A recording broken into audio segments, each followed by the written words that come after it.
Ladies and gentlemen, it's time. It's Thursday. It's Korner Booth Pregame.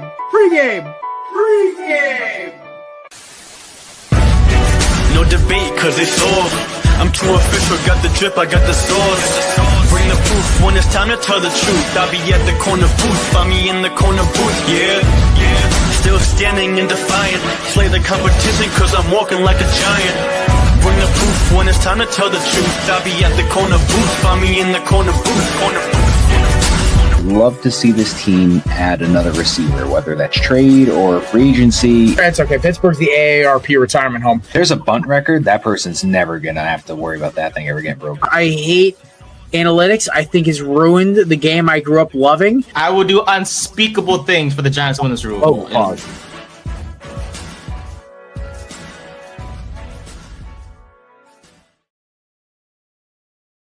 Ladies and gentlemen, welcome in Korner Booth Podcast. We are back. Korner Booth Pregame, actually. We've been doing this for 6-7 years now, and I always flip those. It's whatever. But happy championship weekend for 28 fan bases. Aside from football, but it's still like bittersweet. For 4 other fan bases, it's even more bitter because last year we had to the Bills, Chiefs, Eagles, and Commanders fans. We were so close last year. Completely new slate this year. We got the Rams taking on the Seahawks, and we have the Denver Broncos hosting the New England Patriots without their starting quarterback. So this is going to be an interesting weekend. We got the boys coming here. Maddie, how we doing? How you feeling? You're still up by 1 going into Championship Sunday. This is the tightest race we've ever had. This is since I've been here, this is the closest we've ever had. This is the closest. Usually when it was me and Kevin, I usually have them blown out of the water by week 12. So. I've never had it come down this far to this very end of the season. I am trying very hard to go for the I guess you could say I would be the New York Giants. This be my 4th win. I'm trying to chase Joe Montana. I'm trying to chase MJ. I'm trying to get to Tom Brady in this competition, be the undisputed GOAT of the 6-pack. So hopefully this weekend I can clinch that. But so, just to play, just a role play here. So let's just say, because we all know I'm picking Denver. Let's say they win. I wind up taking a 2-point lead. It's over. But Jarrett Stidham in the Super Bowl against Sam Darnold or the Rams, that line could wind up being, plus 5.5, plus 6.5, plus 7.5. I don't know. So a lot of things depend on this. This week's important, but it all depends on what the spread's going to look like if Denver makes it for the Super Bowl. And the biggest thing is Miami losing flipped this whole thing on its head, because I would have had a perfect week, been up by 4. It would have been. It's a 4-point swing, so I would have been up by 3 on Matt. Yeah, and I would have had to have prayed that the Broncos would beat the Patriots just to tie it to go to the Super Bowl for the whole. Yeah. The thing is, I don't even know what I want for a jersey. Like when I was still feeling the Miami fever, I was like, do I want like a Sean Taylor? Do I want like an Ed Reed, or go like a new guy, maybe like a Reuben Bain or something like that, or Cam Ward? And then I'm like, do I want like a Ketel Marte jersey? With him, with the Diamondbacks deciding to just smart enough to keep him, or do I keep it? Go Philly, go Jalen Carter. I haven't figured it out yet. It's rough.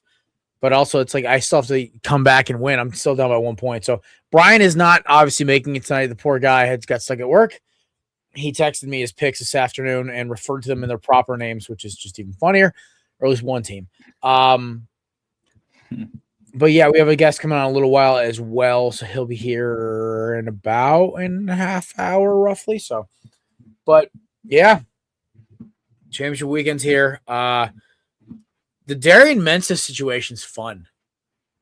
I love it because it makes Duke look so pathetic. I was going to say he's Duke, right? Yeah. Reportedly, it's a formalization. Him going to the portal. He's going to Miami the second his deal is ready to rock and roll. The second, like the judge throws into arbitration on, I think February 2nd is when his hearing is. But Duke, they had to force Duke. Duke forced them, or no, Duke was forced to put him in the portal. This is a little similar to Xavier Lucas last year when they tried to blackball him out of the portal for Wisconsin, and he transfers to Miami anyway. And it was a bad look for Luke Fickell. And I get why Duke's upset, but a lot of the stuff in this contract they're talking about just seems so sketchy. Like, oh, it's 2 years, it's a 2-year commitment. It's like, yeah, but I feel like that violates a rule somewhere. Like, at least somewhere in this wild west of NIL. But then trying to block him from the portal, I feel like the transfer portal's whole point was to keep that from happening. So, and I'm like, yeah, so this is a real good idea. You try to force the kid to play for you when he clearly doesn't want to. I don't know. To me, the whole thing just makes Duke awful. But you know who isn't awful? A certain gentleman, co-host of High Low Sports, friend of the show. He's been on a couple week hiatus. He's back now. He's ready to talk some championship weekends, transfer portal, and every other BS thing we got under the sun. So, ladies and gentlemen, join us now, my man DJ Stewart. When it comes to BS, I always come a ringing. It's like my bat signal. Yeah, except you actually answer yours. Yeah, and also our producer Nate's in the background. He's just bundled up like apparently it's a blizzard apparently in California. Hi. Nate, what's temperature over there? I don't know. Just cold. Are the trees exploding yet? Yeah, because in DJ's native, where DJ used to be from, that live there's exploding trees. Yeah, the North Midwest. Ice is doing a number on the North Midwest. I gotta say, they're destroying the trees. Hey yo! What, the ice causes the trees to explode? I'm the Lorax. I speak for the trees. And they're blowing up like it's a Vietnam War. Oh, Nate, they're gonna make Lord of the Rings yet? Nate, have you seen Lord of the Rings yet? Nope. Damn, I was gonna make an Ent joke there, but you're missing out. Nathan, that is my favorite movie of all time, or trilogy movie, because I love all three of them dearly. Like, I even got Miss Katie rewatching them with me now. So like she only saw them when she was like a kid. So now I got her watching them, and she loved them. She loved the first one. We're gonna watch the second one hopefully on Sunday after her Pats hopefully kick the snot out of the Broncos, and then she'll just be happy, excited, and everything else. I can't watch. Break out the extended editions. Oh, only. No, there ain't no like half shots here. No I haven't lazy watched stuff, movies man. in so long. Hey, it's snowing there. You're gonna have a snow day. You got time, Dude. We're projected for 10 to 12 inches. God. It's gonna be so bad. No, okay. So on the shore, okay, Matt. On the shore, it's gonna be worse because you guys are getting the middle of the bands. We're up where I am in the sticks. Me, my lady, my parents, her parents. We're only getting like maybe it's like 10 to 12. The total count they're talking for both days. It's supposed to be like 7 to 8 inches on Sunday, and then about another 1 to 3 on Monday morning. I mean, I've already got it in my head. I'm just going to go out Sunday evening, do a snow blow, and just hope for the best the next morning. Oh, I'm not even, because I'm not even going to go clean my truck off till Monday morning. I'm just going to just not even try. We're getting back from we got a nice dinner planned for reservation planned for Saturday. So I'm like, we'll get back. I'm gonna park the truck, empty all the precautionary things for being snowed in, food, booze, snacks, gaming consoles, whatever, and just like get everything in there, and then just say, you know what, when it stops, screw it, then we'll go. I might throw like a snow shovel in there just in case in the back of the truck. I don't know. I like, because we had that weird hybrid storm that hit like 3 days ago where it stop, start, and I had to clean my truck off 3 times. I was like, this is ridiculous. I wasn't even going. Besides going to the gym, I wasn't going anywhere. So I'm like, this is annoying. But like, if you don't clean your truck off, it's a ticket. So it's like it's a whole thing. But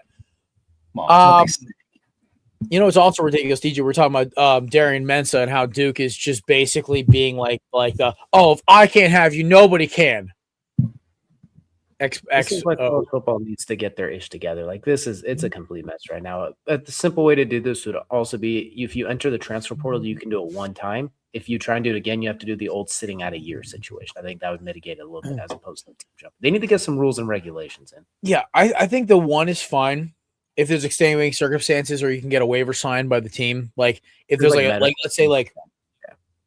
let's say I'm a quarterback at App State. I transfer to I don't know, to Texas, right?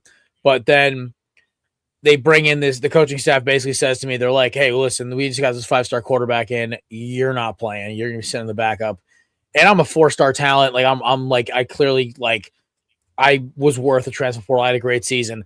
At that point, even though I've already transferred, should be able to transfer again at least one more time. I think 2 should be the maximum. Like guys like Finley, dude, like just hang up the cleats, bro. Like it's time. Like go start like a YouTube creator channel or go just pursue whatever career you want to pursue, honestly. Because dude, like 7 transfers in 4 or 5 years, whatever it is, like you gotta stop. Like it's clearly not gonna work around like a HOE. Nate, box now. Stop it. I didn't say. Stop it. No, we're not doing this early. Go in the box. Well, he's just gardening. It's cool. He's just gardening now. But I think they also need to get NIL to what it's supposed to be, which is not schools paying players. It's where players can basically be their own brand, how it's supposed to be. Instead, They turned it into a salary cap. They need to get the regulation on that. There's no way schools should have contracts with players that involve money. That's not how it's supposed to be. The NIL deal is supposed to be like this is literally the basic example of it. This exactly. And then Lucas last year with Wisconsin. Exactly. This is a mess. They need to transfer portal. They also need to figure out the eligibility. I think it should just Daniel Jeremiah had the idea. It should just be 5 years to get 4 years of eligibility. It shouldn't be like 13 different red shirts. The 4 now that it's up to 9 games you could red shirt, that's embarrassing too. I obviously some extenuating circumstances for injuries, but holy hell, it's a mess. They need to sit in a room for like 3 days straight and just hammer out some actual guardrails. Like it is truly the wild, wild west college football. Like NFL, MLB, so regulated. NBA's in their own little corner, like hitting a hammer against their noggin. But like, then you have college football, which is just literally raking in money and success. But they're doing 115 miles an hour blindfolded on I-95, and they're just like hanging on for dear life with no control. They're drunk driving on I-95 and hoping that they stay in the right lane at this point. So far, they've been lucky, but they're testing it at this point. They're like. Why does every scandal like this have to involve Miami? I swear to God. Like, it's like it Mensa wanted because apparently his number 1 receiver is already in the portal, is already going to transfer to us. Then, apparently the kid wanted to come anyway. It's like, oh, I'm sorry. He wanted to leave. Yeah. There it is. Like, did a certain quarterback from the Tennessee Titans who kind of got us back on the map affect this? Possibly. But at the same time, it's like, how are we if I'm Duke, once the guy tells me he's going to transfer, yeah, it sucks. Go find some kid in FCS and see if he wants to make some money and see if he wants to play ball at a real level, or see what you got at backups. Because at that point, you're not changing the kid's mind. Or if you let him go, he doesn't like what he sees. He could still come. He could go to the portal, not like it, and then come back. It's happened before. I will say, if you do that, you also have to recoup any money you might have already paid him too. So I think that would be a big part of it. I think that I don't know the details of the money, but if I'm going to let someone know, like, all right, you can go, but I'm getting all my money back. Like, I paid you this much to play here. You're not playing here. So that's another thing where it gets sticky, and schools should not be paying players. The NIL is supposed to be they can make money off their own image and likeness, literally the I and the L in NIL. But alas, here we are. It is salary. We got salaried schools now. It's a mess. We have general managers in colleges. Like, that's so sketchy to me. Except Andrew Luck. That one's okay, but the rest of them are a catastrophe. Yeah. Did Malachi Tony hit the portal or no? There was a rumor that he was going to look to the portal, but I don't think he's officially committed to it yet. Okay. I thought I read something about that. The stupidest idea of his life. Like, why would he leave what he's doing here? I was gonna say, you're at Miami. I mean, maybe I don't know if it's a quarterback situation, but he had a great year. I'd say. I don't know. I think he wanted to see what they were getting, but I haven't he didn't enter. A lot of our backups did. The only one that kind of got me off guard was Pringle, our freshman running back. But the problem is we got so many dudes coming in next year. Like Miami's got back-to-back loaded recruiting classes. I guess a lot of these backups didn't even want to sniff that. They were like, I'm not dealing with this. Like, I'm transferring. Which I get. I mean, listen, the thing is, the whole Malachi Tony, the transfer portal thing, I think that was all staged. Miami media would have been exploding if that happened. He's hurricane until he dies. Like, that kid was at, like, Mark Richt camps when he was, like, a child. Like, he's – unless he got so ticked off during the game, like, he's not leaving. Unless he really hated what they're going to do at quarterback, and he's like, I'm not going to risk. I'm going to be a Heisman Trophy candidate at this point. I need to make sure whoever's back there is someone he can trust. Like, unless they did something just egregious, but I can't imagine what it would be. Like, he literally just played with Carson Beck, who going into this season, everybody and their mom that wasn't a Miami fan was trashing on him. So, and honestly, had a pretty solid season, all things considered. So, also, by the way, boys, I'm having one of the Fallout sodas right now. These are available at Costco. They're fun. I'm not a big soda guy. I like the hot dogs at Costco. 150, 162 with tax. 150 a glizzy? Yes, sir. Bro, I swear. Glizzy doesn't have the same ring to it, Nate. Sorry, it's 150. We'll ignore the tax for this. Oh, okay. I mean, like, All right, I was just what was it? I was just there yesterday, honestly, and you know what? The problem is when you go to one Costco for a while and then you go to a different location and you're like, where the hell is everything? Worst feeling ever. Despise it. It's like, what is? Oh my god! To the I've only been to one Sam's Club. It was in southern Pennsylvania. Oh, I used to go to the one down the street from my old house. Great. Didn't even know there was one in Connecticut. There's one in Newington, and there used to be one in West Haven. Okay. Yeah, no. Me and Miss Katie were walking around Costco, and she's like, "Do you know where you're going?" I'm like, "No." Like, I know the Brookfield one, like the back of my hand, because it's across the street from my gym. I'm like, I don't know where the hell anything is. Usually, if I'm here, with my pop, because this is where he goes. But I was like, dude, Nate, if you ever want to visit it, it's only like 36 hours from you. Only 36 hours. Only 30. All right. Let's give an eye. This whole Dairy Mensa thing is ridiculous. The transfer portal is ridiculous. College football is gonna like what happened to Dabo Sweeney and Clemson today was like awful. They went and poached the number one linebacker from Cal. He commits to Clemson, goes to classes and stuff. He's all in. Then Pete Golding and Ole Miss come knocking, and he shows it to Clemson. He informs Clemson of what's going on, and they don't really take it seriously. And then they Pete Golding and Ole Miss, I guess, doubled down, allegedly. Pulled the kid. Can't get a hold of him. He's Ole Miss now. Well, I mean, it's not as bad as the Brandon Ayuk situation. Not to immediately switch from college to NFL. Well, no, seriously, I'm good. Done with talking about the transfer portal, Nate. What do we got about Brandon Ayuk right now? They have not been able to get a hold of him whatsoever. The GM, owner, no one. That's still said that they've all Shanahan said that he has reached out numerous times and he has not been able to get a hold of him. But he said that that's the same trend that with other people within the team, which I assume players. I'm assuming he's just not answering anybody and he's just ghosting them. And then John Lynch is like, it's safe to say that he's not going to be here next year. Yeah, that one hits messy, bro. You said it's the most, I think he said like the most confusing thing he's ever had to deal with is 22 years of coaching. But what happened? Like, I just wonder, like, what happened? Like, I get it. He wanted to play with, electromagnetic field. He's like, I'm not practicing next to that anymore. You can't make me.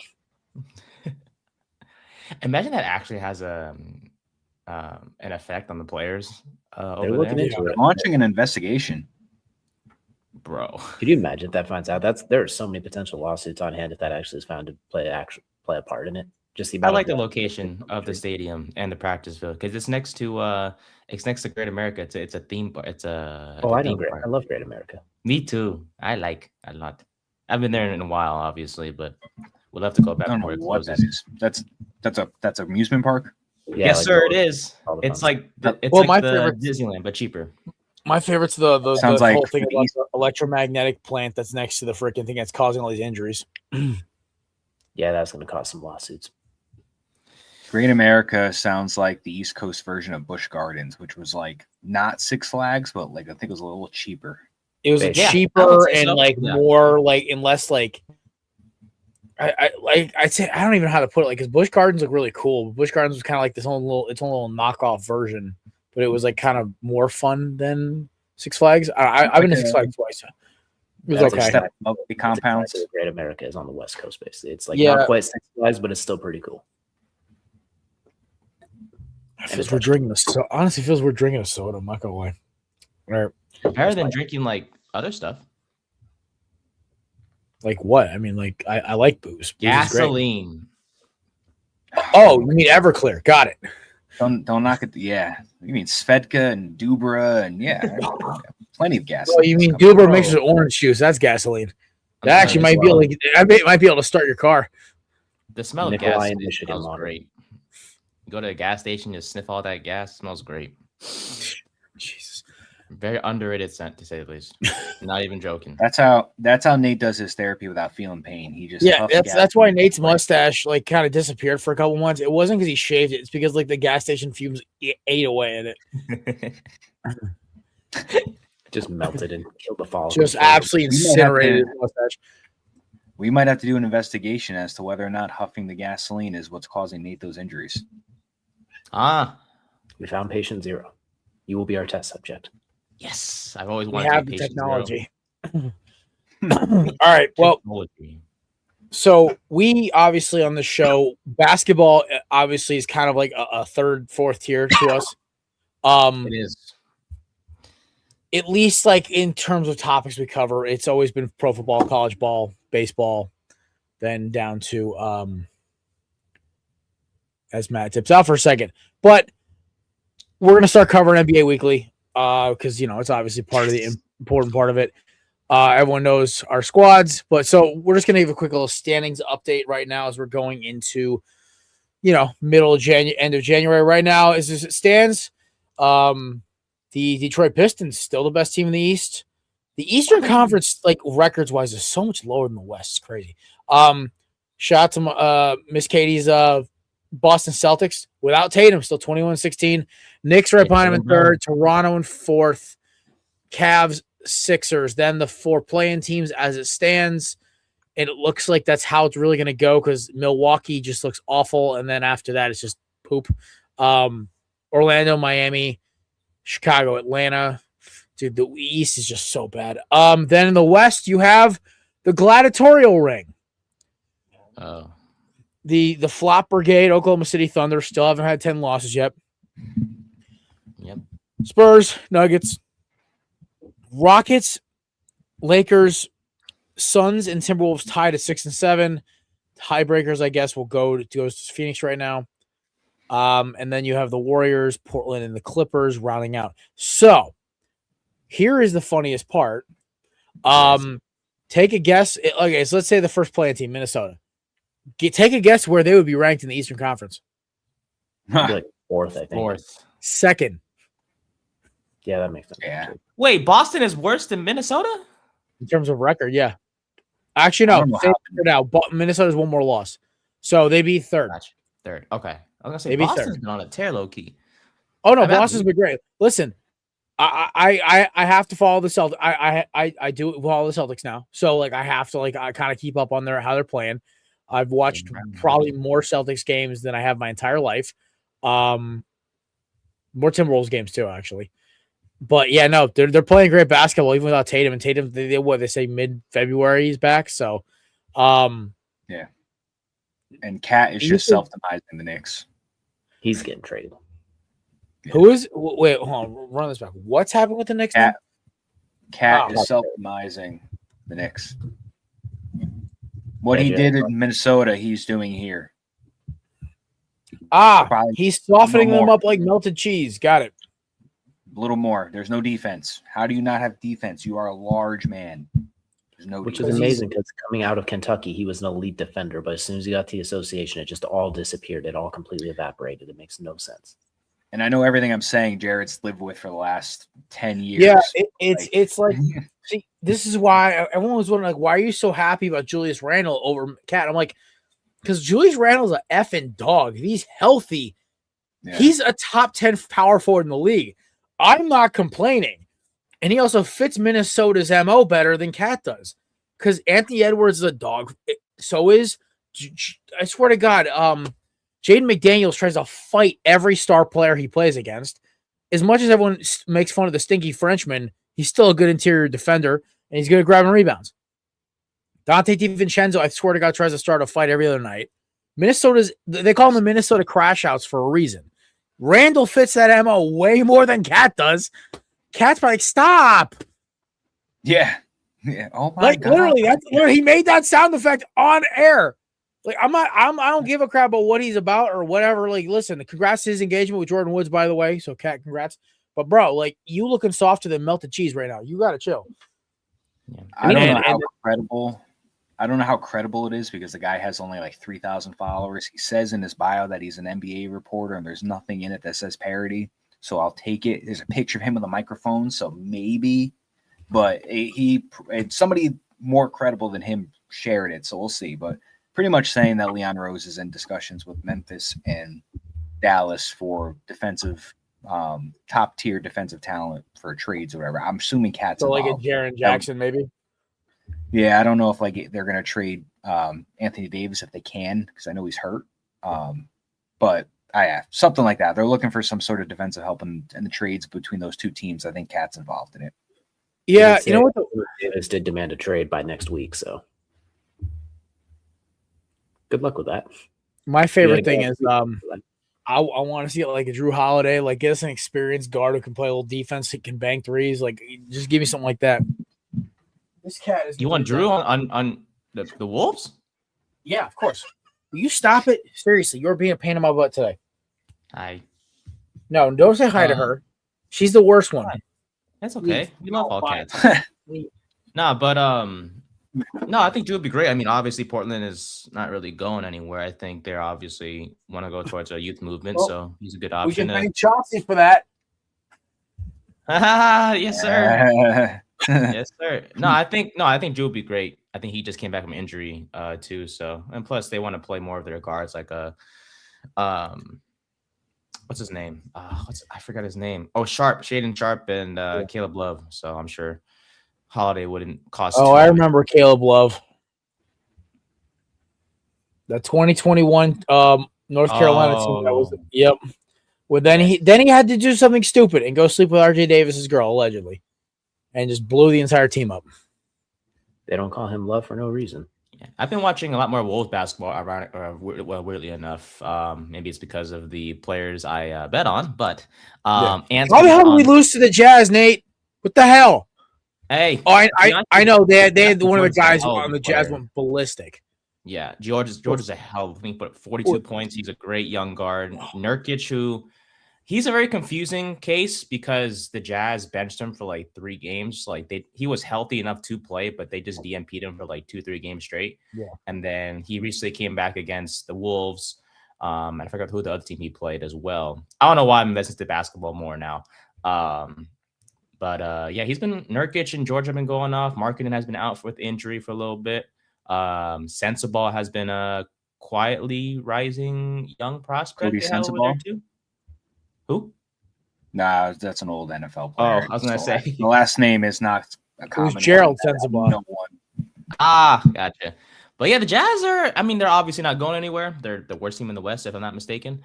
But hey, I mean, those losses are going to happen, and Ant's still doing his thing. I remember you mentioned Jared how he's the best shooting guard in the league, and I was like, oh, those Jaylen Brown and Austin Reeves and blah blah blah. But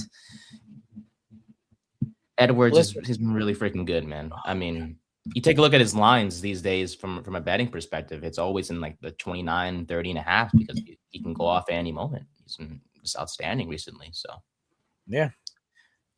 All righty. Well, also big one more recruiting college news. That was our NBA quick touch in. We're going to talk more about big stories with the NBA as the season progresses. And of course, with the All-Star break, and we'll mock the dunk contest and the 3-point shootout and every other joke that was NBA All-Star weekend. All right. According to On3 and Stephen Wag, I think Stephen Wag is the guy's name.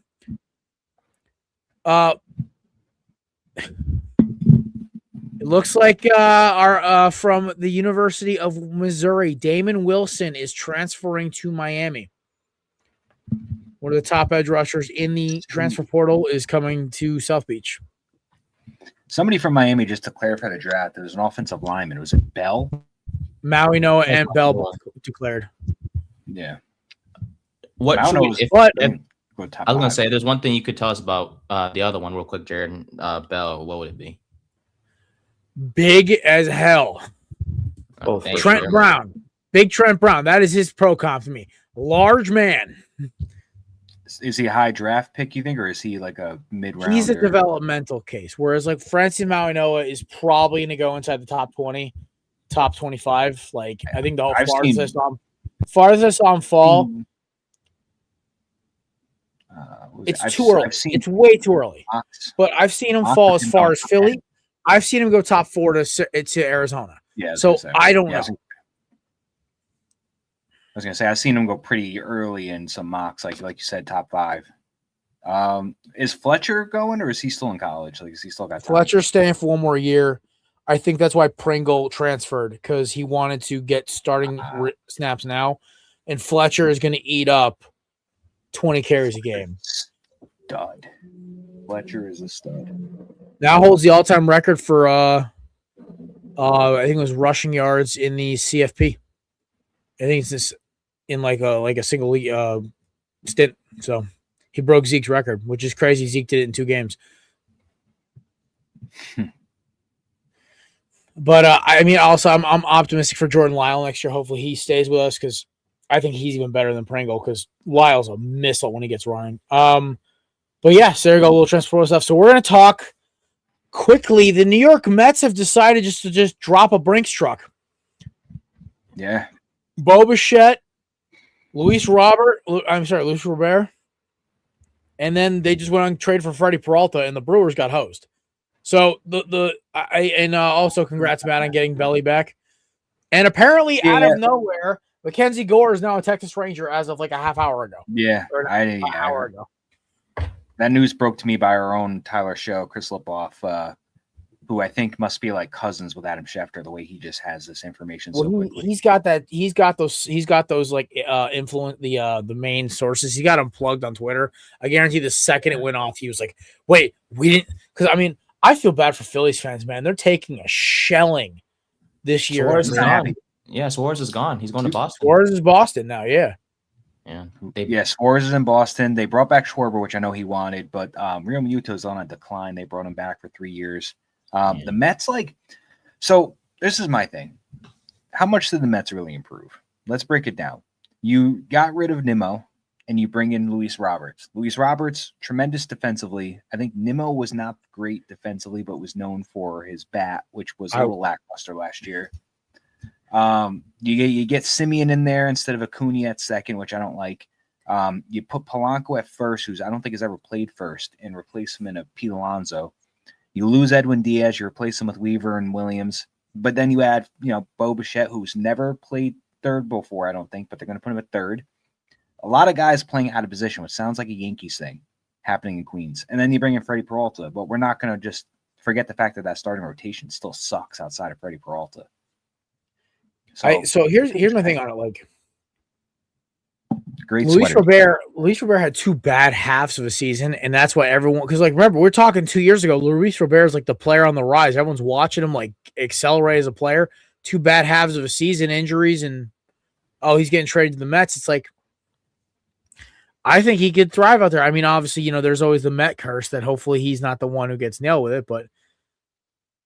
How about Bo Bichette's lackluster press conference when asked about is this a 1-year deal? And he's like, I'm not going to say anything. You say something. And somebody else awkwardly was like, well, this is the situation.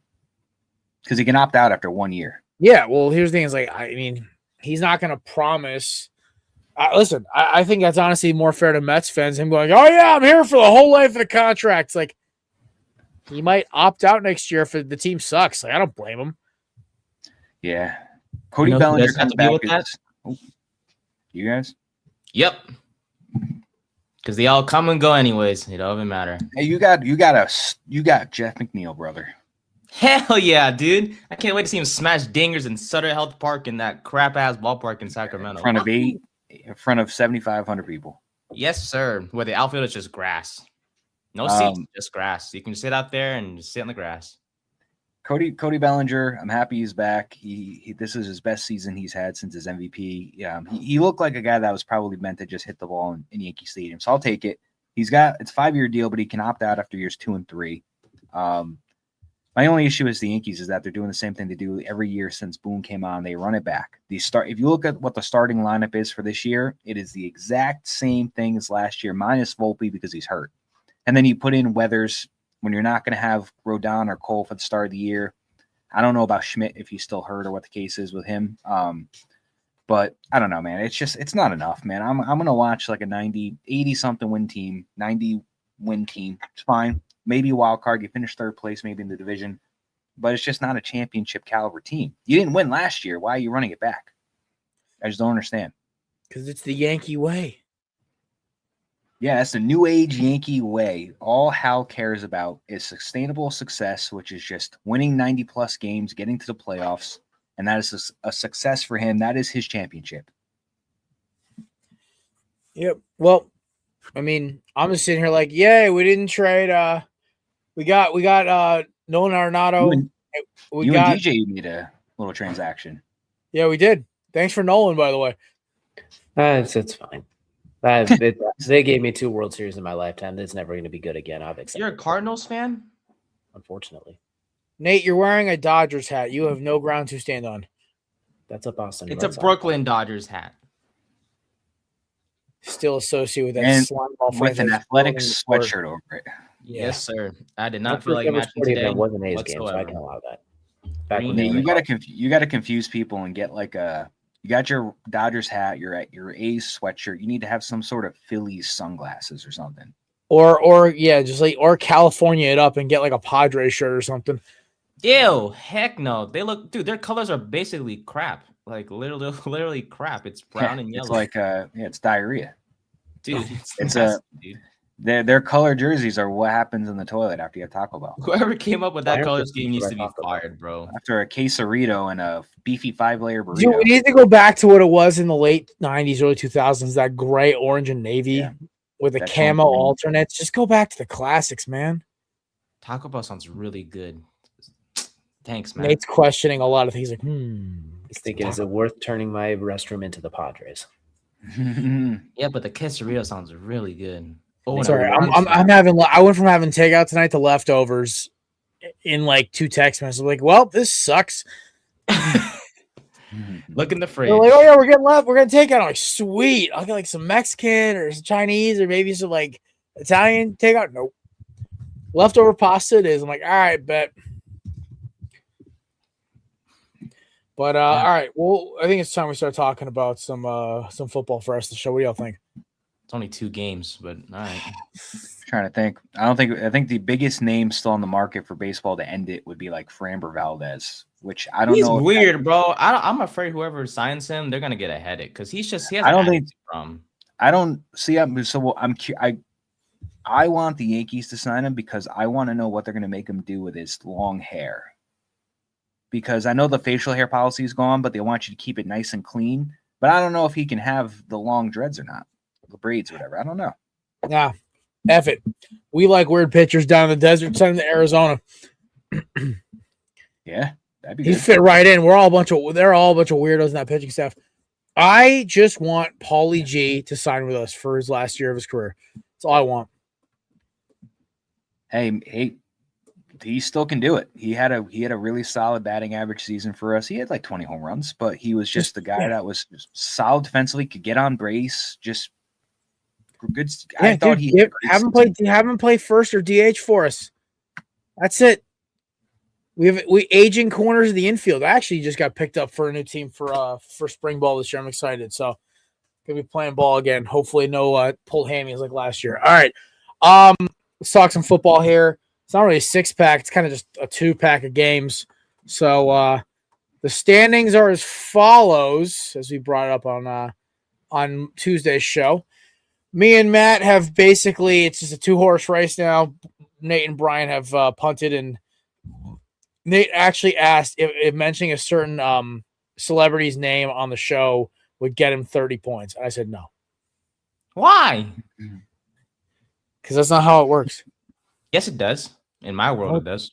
In Yeah, my but- world, everyone's a pony and they poop butterflies. No, okay. Well, I'll yeah. No, All not right. to go vacation there. All right, so 2 games. Broncos. Listen, if you go with the Broncos, it's an upset pick. It does not count as a -1, though. So picking the Patriots, as I'm going to do, does not kill me. So Patriots, 4.5-point dogs. Oh, sorry, favorites on the road. No Bo Nix. Man, my brain's all over the place.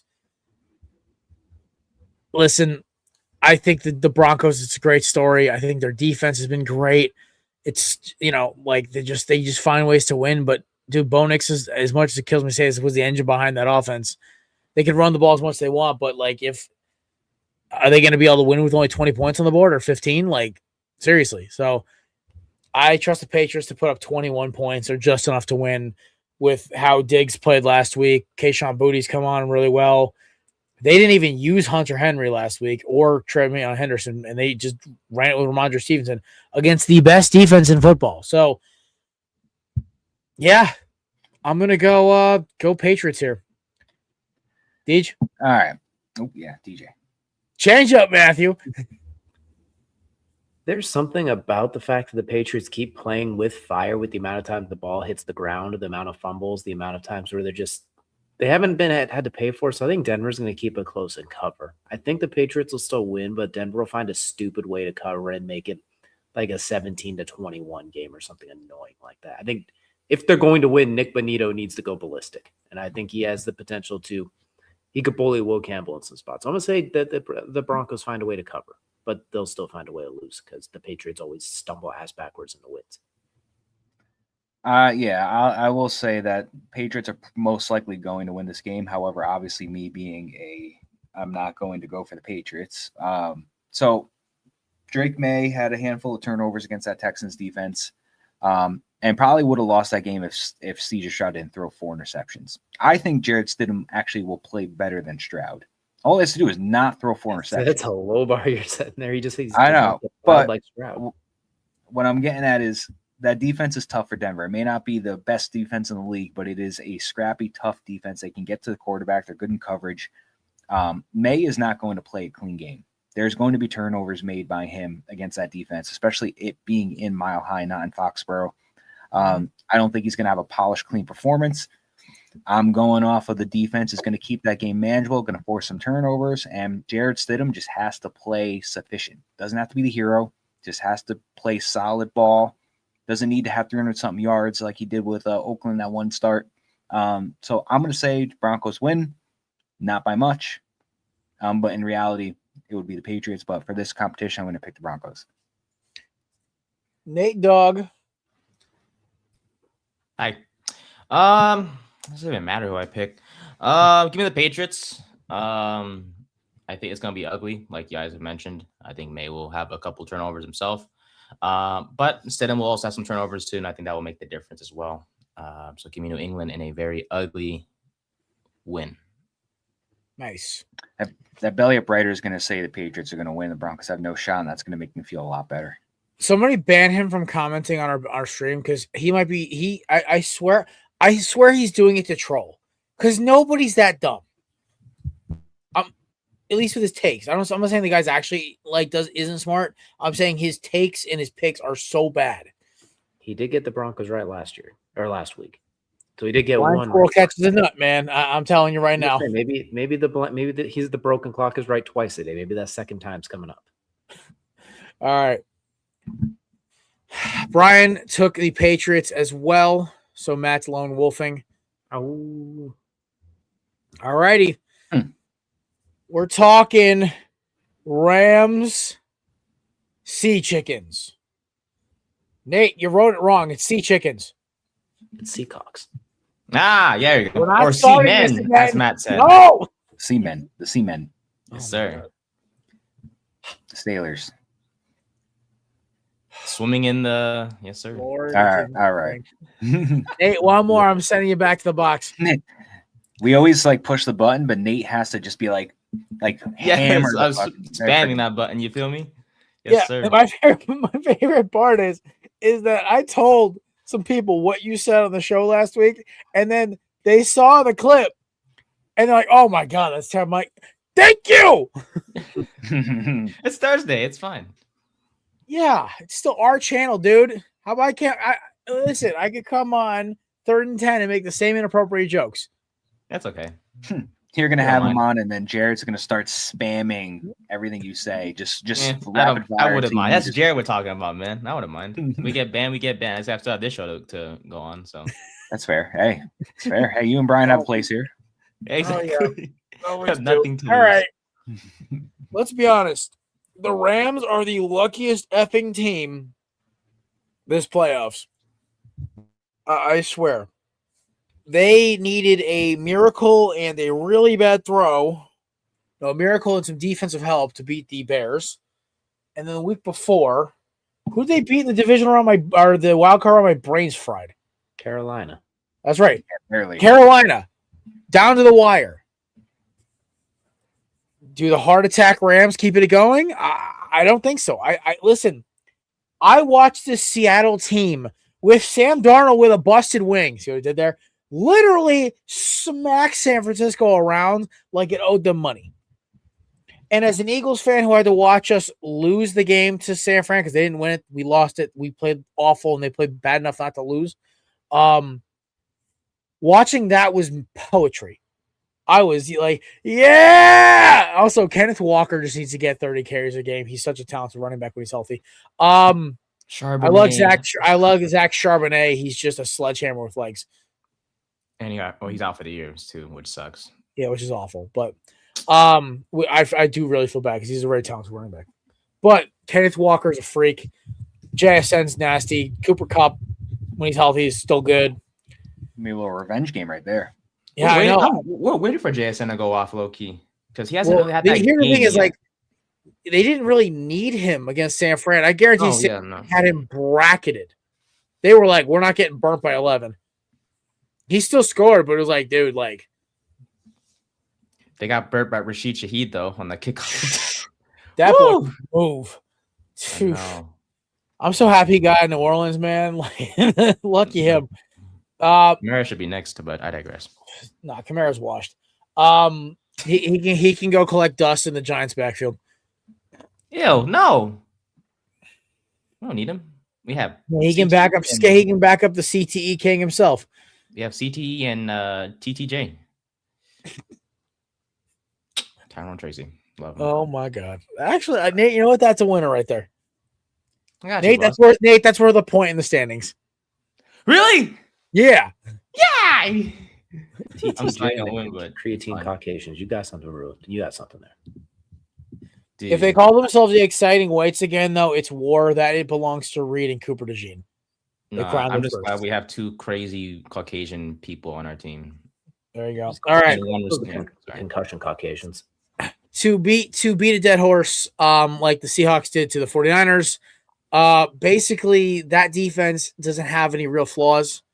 And the scariest part is the offense, when it's humming, will run through you.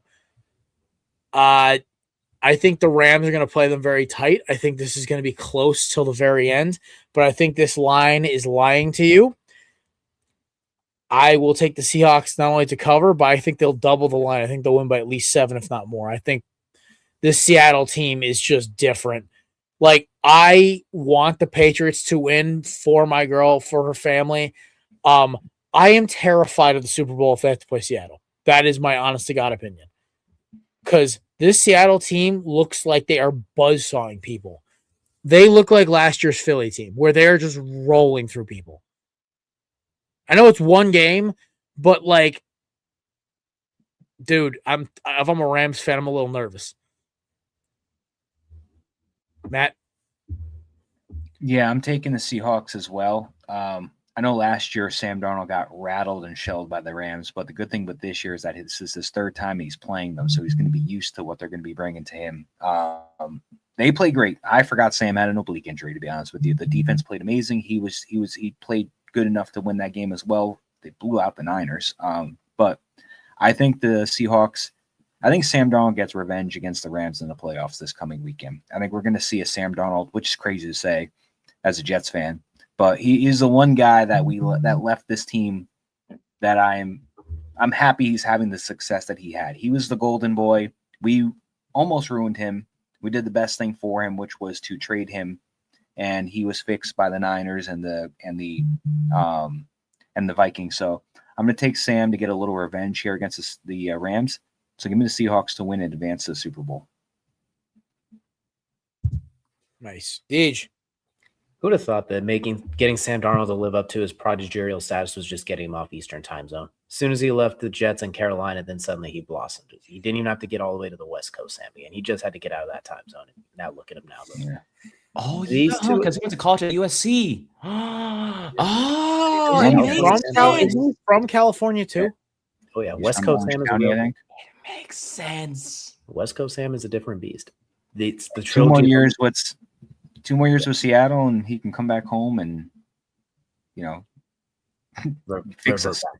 Stop. No. The You need an exorcism, not a Samercism. It's fitting that we get these two teams that the NFC is going to go through the NFC West as it was the lead conference the entire way through.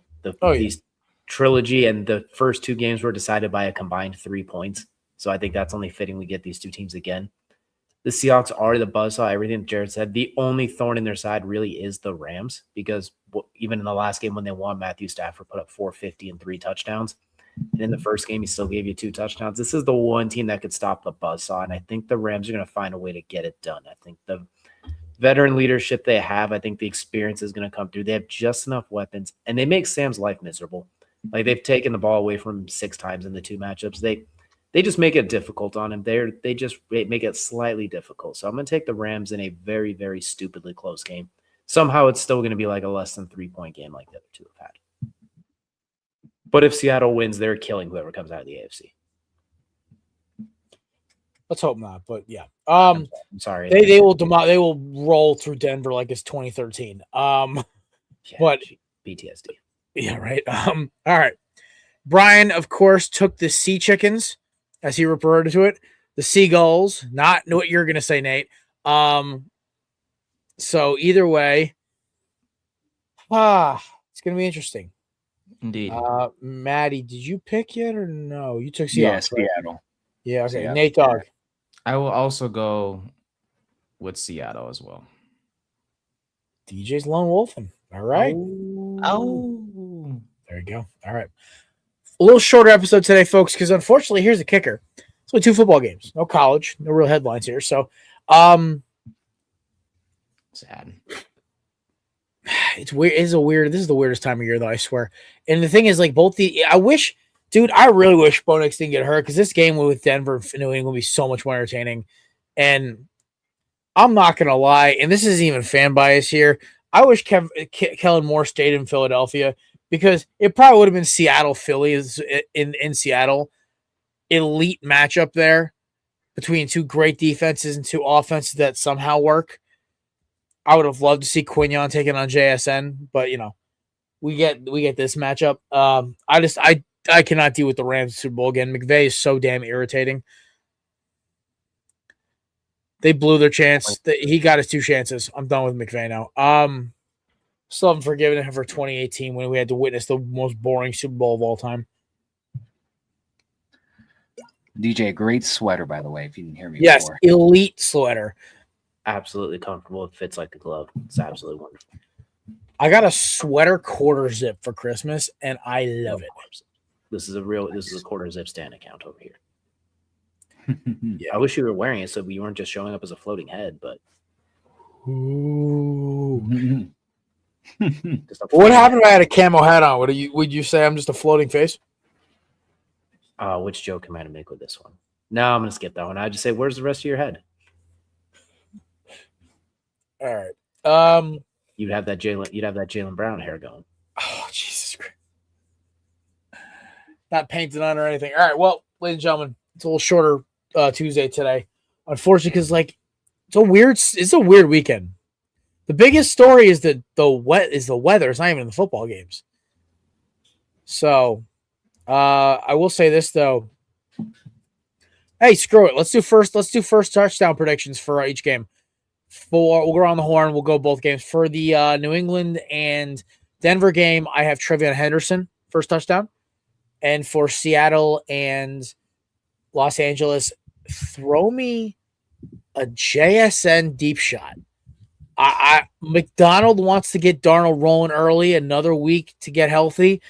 I think he wants to catch the Rams on their toes. Maybe they run a couple times with Walker to get the ball rolling, then boom, over the top to JSN. So, Maddie, who are you thinking? For the Patriots, I'm gonna go with, because I like to do non-chalk picks. I like to just kind of go outside the box. Give me Kayshon Boutte for the Patriots Denver game, and for the Seahawks Rams game, I'm gonna go with Cooper Kupp. Why not? Ooh, I think he gets a touchdown against his old team. Shows him, hey, I still got some stuff in the tank. nice. Deej. For the Broncos and the Patriots, let's go outside the box. Let's say a Jared Stidham touchdown. We're going to say they go down and drive and he gets a quarterback sneak touchdown. Just the simplest possible way to get in the end zone. And for the Rams-Seahawks, we're going to say Devontae Adams on the classic goal line fade, because after what Puka did last time, Seattle should be smart and be like, yeah, not number 12, which means Devontae one-on-one with plenty of room to cook. So both 1-yard touchdowns. Nate Dogg. For New England, give me RJ Harvey score first touchdown for the Broncos. I mean, for the game, I should say. And then for Rams Seahawks, give me Drew Lock. Give me AJ Barner. Ooh, Yeah, It's a good one. I love it. Did you purposely All just pick the guys with initials for names? RJ, AJ? yes, sir. Give me. I'll DJ. give you one obscure one. Give me Seahawks defense. Matthew Stafford pick 6. The special teams count as well, boss. Yes. Well, I mean, Shaheed runs one back-to-back weeks. Just call it. But I'm saying Stafford makes a dumb throw early, because that Seattle defense is nothing to F with. Shout out to my boy Josh Jobe, former Philadelphia Eagle, practice squad guy. Got a couple starts in the pre-Quinyon Mitchell era. Alabama Crimson Tide, hell of a player, has become a solid corner. I love seeing stuff like that, man. Like, go thrive, man. Like, I love seeing former Eagles thrive in other places. Like, I love seeing Isaiah Rodgers tear up. I mean, I'm more mad at Howie for just not throwing him a contract, because, like, him and Quinyon and same cornerback core, that's just disgusting. But I love seeing Josh Jobe work and just get the reps and be good, because Witherspoon, Woolen, it's a good secondary, man. Nicky Minmori too, but kicking in like that. It's almost like somebody said he was going to be the best safety in the draft. I wonder who said that. Oh wait, me. What's your proudest take that you got right? Is it the Miami Dolphins one from this year, or No. From this year. Oh, from this year. I mean, I could say like Miami's a lot better than just a set. Like, I could have said Miami Hurricanes, because like I was kind of right. I didn't think they were going to go this far though, so I can't even lie about that one. Houston's offensive line, that one rings true, even though it's at Hector's expense. Sorry, buddy.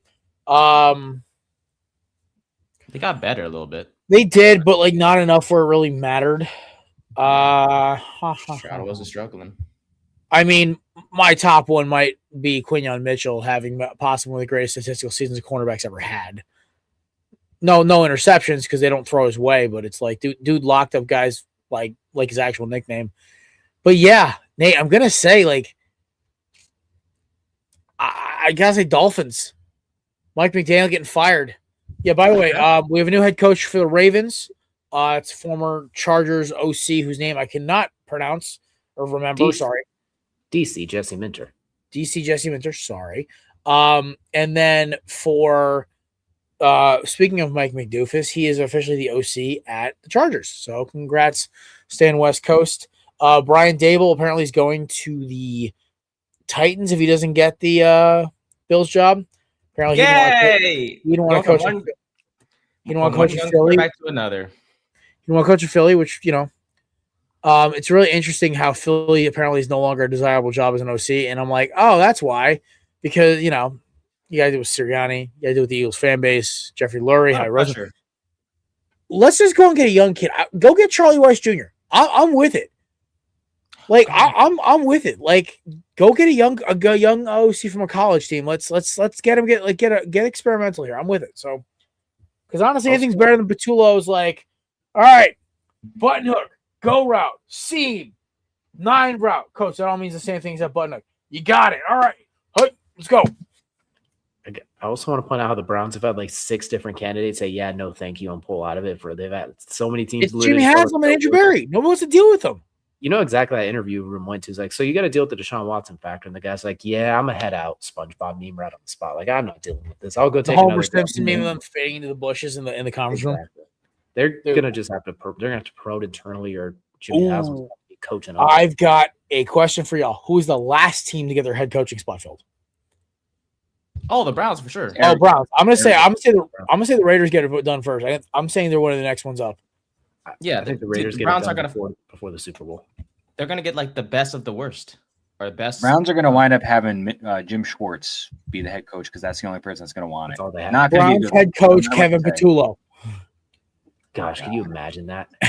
I wouldn't even wish that on Browns fans. A lot of them do deserve it, but I wouldn't wish that on them.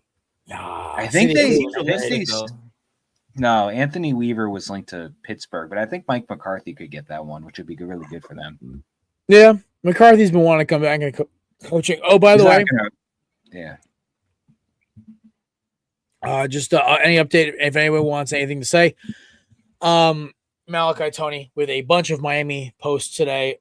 The last one saying I'd say less, which means he's probably staying in Miami at least for another year.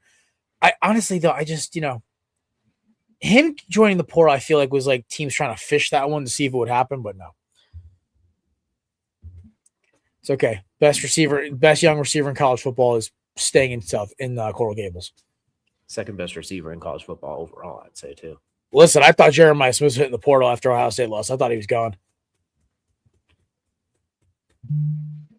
I don't know. Maybe he just had a good rapport with Saban. He's like, look, next year I have to play one more, get another 1,000 yards, another 10 touchdowns. Easy with saying, don't have to risk. You already have chemistry with him. Might as well just let it roll. And true. And he's going to get more touches with Carnell Tate going to the draft. So, and it's just a factory there at this point. Like just having that Ohio State logo on you in college as a receiver. Just means you're a good receiver. Yeah. All right. Well, boys, you can find DJ and our boy Kelsey at All Things High-Low Sports. Live shows every Wednesday. You can find Nate and our boy Brian Tuesdays and Fridays on High-Low Sports, live at noon. Sorry. 3rd and 10, live at noon. Wow. You can find me, Matt, and the rest of the crew, All Things Korner Booth Pod. Most of the time, it is a third without like college things or whatever.